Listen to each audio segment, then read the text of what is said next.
Coordination complex, which is a unit for class 12th chemistry, and coordination complex जो होती हैं they are different from the double salts. Double salts when get dissolved in water they can be dissociate into ions. But in coordination complex जैसे कि हमारे पास यहाँ पे ये जो मैंने कॉम्प्लेक्स लिखा है इस कॉम्प्लेक्स जो भी कॉम्प्लेक्स स्क्वायर ब्रैकेट के अंदर है it will not get apart if we are getting dissolve in water. ये जो पोर्शन है ये डिसोशिएट नहीं होगा। तो अगर हम कोई भी ऐसा कॉम्प्लेक्स मेटल का लिखते हैं जिसमें मैंने ये मेटल आयन लिखा और साथ में मैंने यहाँ पे लीगेंड लिख दिया है और ये जो मैंने स्क्वायर ब्रैकेट के अंदर लिखा है this is known as a coordination identity. This is the coordination identity. It can have a negative charge on it और a positive charge on it. So coordination identity जो है इट कैन बी एनायनिक और it can be cationic.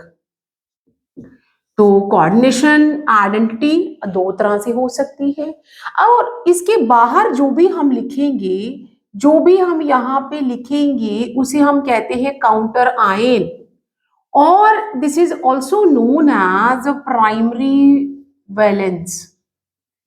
Primary valence it can be get apart जैसे ही आप coordination complex जिसमें positive और negative part होता है अगर जो भी चीज इस स्क्वायर ब्रैकेट के बाहर लिखी गई है वो अलग हो जाएगी डिसोशिएट हो जाएगी but whatever we wrote inside this bracket वो अलग नहीं होगी।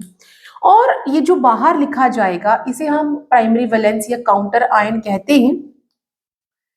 और अगर ये जो साथ में हमने अंदर लीगेंड लिखा है इसे हम कहते हैं secondary valence. Secondary valence which will not get apart। वो उस जो सेंट्रल मेटल एटम है उससे अलग नहीं होगा। तो ये हमारा जो है this is the central metal atom. Now अब हम जब भी जो हम कोऑर्डिनेशन कॉम्प्लेक्स पढ़ते हैं उसमें हमारा सबसे पहले जो काम होता है ये लीगेंड को देखना। लीगेंड जो है it can B unidentate. Ligand कैसा हो सकता है यूनिडेंटेट अगर वो एक ही एटम मेटल एटम से सेंट्रल मेटल एटम को लिंक करता है मींस उसे वो सिग्मा बॉन्ड बनाता है इलेक्ट्रॉन्स जो है वो उसे देता है।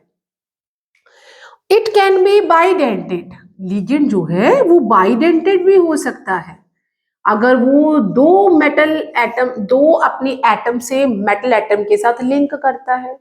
सेम वे लीगेंड जो है it can be a polydentate अगर वो बहुत सारे मेटल एटम से मतलब अगर एक है तो यूनी है दो है बाइडेंटेड है सो ट्राइडेंटेड है टेट्राडेंटेड एंड सो ऑन तो we can say polydentate ligand.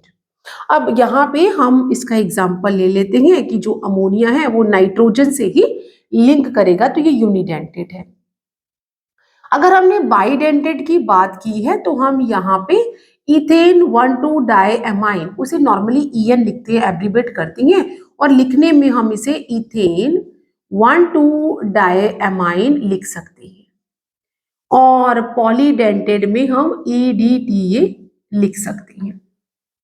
Now अब हमारा जो लीगेंड है अगर वो एक ही एटम से जुड़ता हो तो हम वो नॉर्मल लीगेंड है लेकिन अगर सिचुएशन के हिसाब से लीगेंड जो है वो अगर अपने दोनों एटम से जुड़ने की पावर रखता है तो ligand can be a एम्बीडेंटेड ligand की सिचुएशन के हिसाब से वो किसी भी एटम से जुड़ सकता है। फॉर एग्जांपल साइनाइड CN अगर उसे कार्बन से जुड़ना है तो कार्बन से जुड़ जाएगा नाइट्रोजन से जुड़ना है तो वो नाइट्रोजन से जुड़ जाए सॉरी अगर हम साइनाइड का एग्जांपल ना ले तो बेटा we can take the nitrite और नाइट्रो। इसमें नाइट्रोजन और ऑक्सीजन दोनों से ही वो लिंक कर सकता है। ये जर्नल हमारा कोऑर्डिनेशन कॉम्प्लेक्स के कुछ टर्म्स थे। ये सेंट्रल मेटल एटम है। ये जो लीगेंड है वो सेकेंडरी वैलेंस है होता है, जो अंदर लिखा जाता है, जो बाहर है वो प्राइमरी वैलेंस लिखा जाता है। सेकेंडरी वैलेंस जो है वो कभी भी जो सेंट्रल मेटल एटम है उसे वो अपार्ट मीन्स उससे अलग नहीं होगा। जो काउंटर या प्राइमरी वैलेंस है वो अलग हो जाएगा। अब लिगेंड जो है वो अकॉर्डिंग टू वो कितने एटम से लिंक करता है, यूनिडेंटेड, बाइडेंटेड, पॉलीडेंटेड, और अगर वो दोनों ही एटम से जुड़ना चाहे अकॉर्डिंग टू सिचुएशन तो वो एम्बीडेंटेड लिगेंड हो सकता है। अब हमने ये जो अगर इस कॉम्प्लेक्स पूरा कॉम्प्लेक्स नहीं है, मतलब काउंटर आयन अगर मिसिंग है, तो ये जो अलग से स्क्वायर ब्रैकेट के अंदर हम जो आइडेंटिटी लिखेंगे वो कोऑर्डिनेशन आइडेंटिटी है, वो नेगेटिव या पॉजिटिव हो सकती है। अब सबसे पहले जो हमारा काम है हाउ टू नेम इट। तो जब हम नेम करेंगे तो let's see how to name coordination compound. तो सून वी विल सी कि ये जो कोऑर्डिनेशन कंपाउंड्स होते हैं इन्हें नेम करने के लिए हमारे पास बहुत सारे लिगेंड्स आ जाएंगे, और लिगेंड जो है वो अगर ये है तो हम इसे एक्वा कहेंगे। अगर हमारे पास अमोनिया है तो हम उसे एमाइन डबल एम के साथ कहेंगे। अगर CN है तो हम इसे साइनो कहेंगे। अगर C2O4 है तो ये हमारा ऑक्सलेट आयन है तो हम इसे ऑक्सलेटो कहेंगे। जो नेगेटिव लिगेंड होते हैं उन्हें हम एंड करते हैं O के साथ।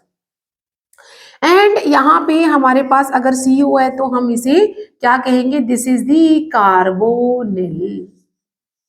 बहुत सारे ऐसे लिगेंड, और ये सारे जो लिगेंड आ रहे हैं इन्हें हम अगर वो नेगेटिव है, न्यूट्रल है, तो हमें उन्हें पता होना चाहिए ताकि हम जो है ये सेंट्रल मेटल एटम का ऑक्सीडेशन नंबर फाइंड आउट कर सके कि वो कौन सी ऑक्सीडेशन स्टेट में अवेलेबल है, और ये जो लिगेंड है उसके कितने एटम हैं उसे हम कहते हैं coordination number.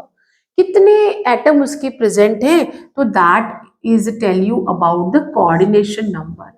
Central metal atom कौन से अपनी ऑक्सीडेशन स्टेट में अवेलेबल है वो हम फिर लिगेंड के ऊपर कौन सा चार्ज है उससे हम फाइंड आउट कर सकते हैं।